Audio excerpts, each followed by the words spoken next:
So my name is Sinead Pollock and I'm a student here on the BA in Outdoor Learning. And as you saw earlier, we've all been studying a module on international models of excellence in the outdoors. So I chose to look at NOLS, which is the National Outdoor Leadership School, and it's based in America. And out of all the models we looked at, I wanted to take aspects of loads of them, but I just decided to keep it simple and realistic and looked a lot at, well, what can I do straight after this? You know, I have lots of nice things that I'd love to be able to do in the future, but it's kind of like, well, what can I do to improve and evolve and change my practice right now, you know, after this seminar here today.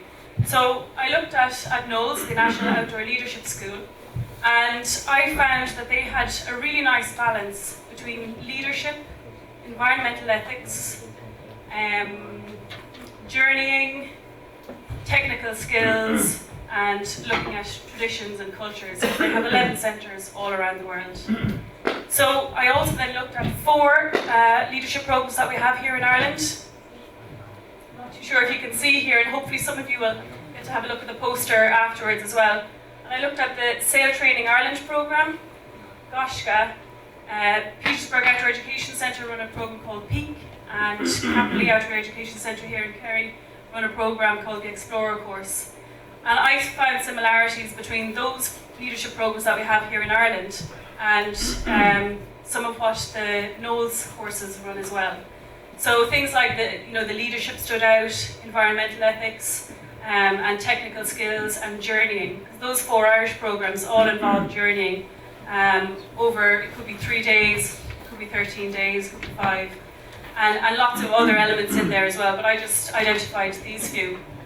But I thought, and again this is my perspective, and when I've been involved in some of these things like Goshka, I just found there was a little bit of an imbalance between the leadership and the technical skills and the environmental ethics and some of the other aspects.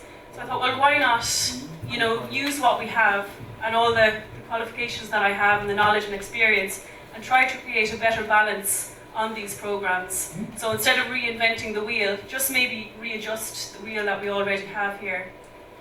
And in terms of broadening my own horizons then, I found this lovely map of Ireland and I had a look at all the amazing places and the natural resources that we have. So our canal systems, our rivers, our lakes, our islands that we have in the lake systems, our offshore islands, our mountains, our waymarked ways, our greenways, historical paths, and everything that we have. I thought, well, are all these being utilised? And they're not. We tend to work in little pockets and honeypot areas. So I thought, well, you know, by creating better balance, we should also, or I should also maybe balance myself better on our island.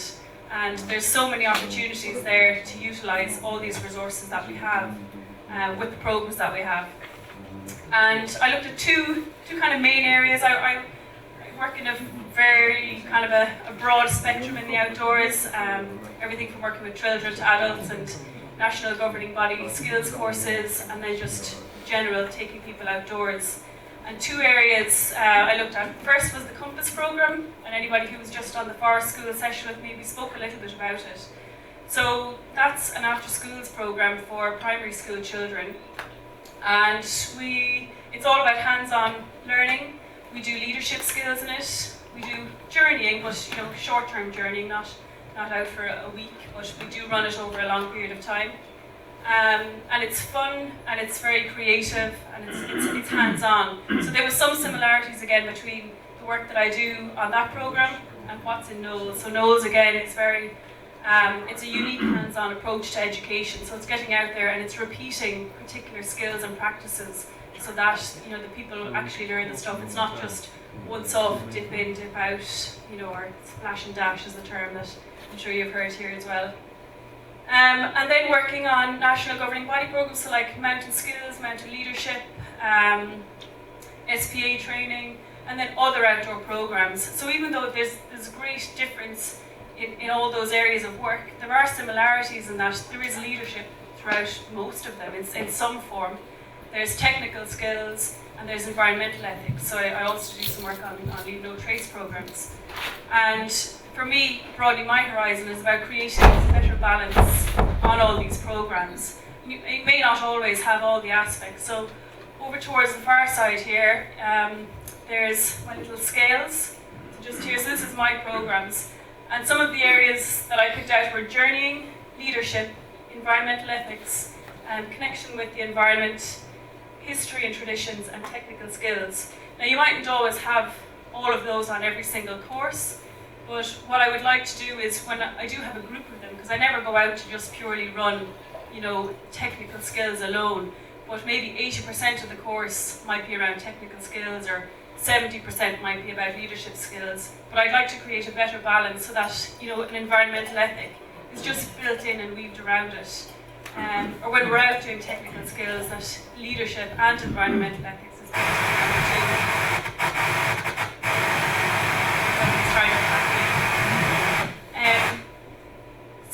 So on my scales here, I just want to use what we have and just to balance that scales a bit better in my own work. Now, one of the challenges that I do see is that, maybe there will be a bit of resistance from other people, and to kind of overcome that, well, it's like, well, I'll just do it myself. And then hopefully, when I'm out there doing it myself, the people on my programs will benefit, my horizons will broaden, hopefully their horizons will broaden, and their view on everything. And then, colleagues and peers that I'm working with, hopefully they'll see, okay, well, actually, this seems to be, an interesting approach, and maybe it's enhancing what I'm doing. And by seeing that, then they might think, well, right, I might have a bit of this scale as well, and they might introduce it. So I think starting with myself and my own practice from after today, and I would certainly be open to, when I go back and I get, involved in a Goshka group or something, I really want to try and create that balance, but also give them exactly what they're looking for. And I think it's all possible, and that's me.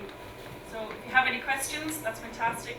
Or if you want to come and look at the poster later on and then come back to me and ask me some other questions, that's fine too. Thanks.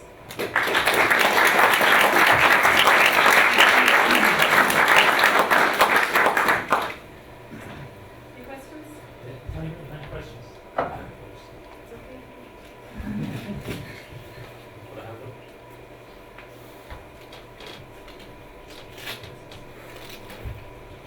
I was just wondering if you think one instructor with this training can do anything from 3-year-olds right through to management training courses with chief executives. Do you think there's any case for specialisation rather than trying to prepare each instructor to be able to go across the range? There's definitely scope for specialisation, and I know I have areas of specialisation as well, and I think now at the level that I'm at and the experience that I've had in working in the outdoors over a number of years, I feel comfortable for me to create this better balance and to work from 3-year-olds to executives and companies. Does that kind of answer your question, or are you asking about creating specialised training for people? Well, I'm just wondering, I don't think the same question for 3-year-olds and chief executives. There is this sense with an outdoor leadership school and an outdoor leadership curriculum that you prepare a person and they can go into any context. And I think it's different from that. And I think also context stuff like environmental context, I don't think it's relevant to the majority of management training programs. And I wonder why you would spend time on it.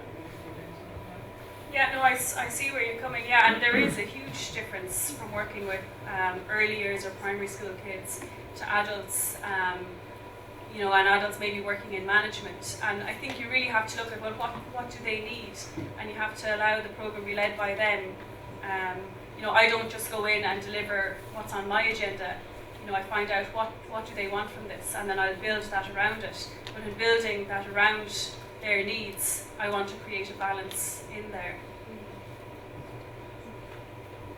Does that answer your question? You can come back to me. Okay. Do we have another question for Sinead? Why did we give me markers? I was just thinking about the NOLS, the National Outdoor Leadership School in the US, and how that applies to the Irish context. And is there some cultural issues there?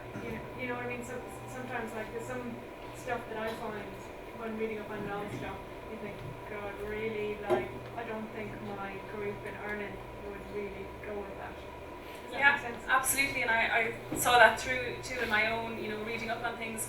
But it's really just what I focused in with NOLS was how they manage the balance of things, and that's what I'm taking from it. Because obviously there's a whole load of other stuff behind NOLS as well, and it is American, and trying to import something in here isn't the right thing to do.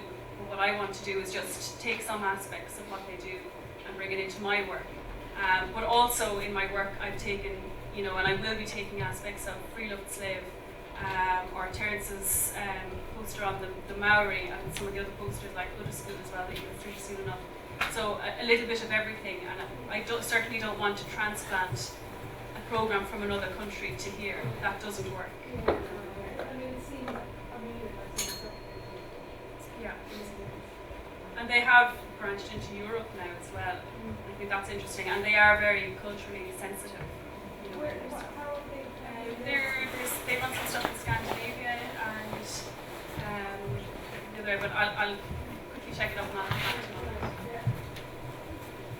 Very much. Great stuff.